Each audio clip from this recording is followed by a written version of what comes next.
suis Sylvie, je suis active, j'ai 3 enfants. Ma maman qui était à son domicile à 1 heure de chez moi et depuis peu, j'ai été amenée à la placer en maison de retraite. Je suis Loïc, je suis le mari de Sylvie. Mon père est rentré en maison de retraite l'an dernier. Ma maman souhaitait un rapprochement familial. Au mois d'octobre, nous avons été acceptés en maison de retraite de manière permanente.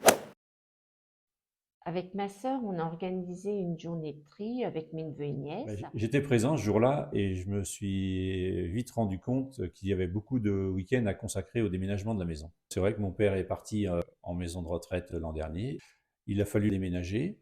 Euh, Moi, je fais partie d'une fratrie de 6 enfants et ça a pu se faire quand même assez rapidement.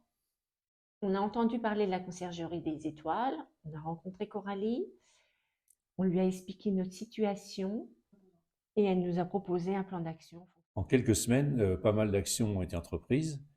Les agents immobiliers sont venus pour estimer la maison, faire des photos. Les diagnostics énergétiques ont été faits. Elle a fait appel à des brocanteurs. Et de notre côté, nous, on avait des connaissances qui étaient intéressées par la chambre à coucher.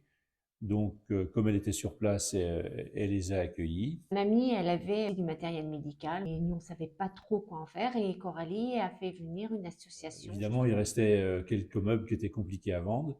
Elle nous a présenté deux devis de débarras à un paysagiste, une société de ménage. Après leur passage, la maison est présentable à la vente. Ça nous a enlevé une belle épine du pied. Ça nous a épargné beaucoup de déplacements, beaucoup de fatigue. Et comme on travaille tous les deux, je pense qu'on aurait été obligé de prendre des jours de congé pour gérer tout cet aspect administratif et opérationnel. Mon grand soulagement, c'est que ça nous a préservé avec ma sœur l'entente familiale.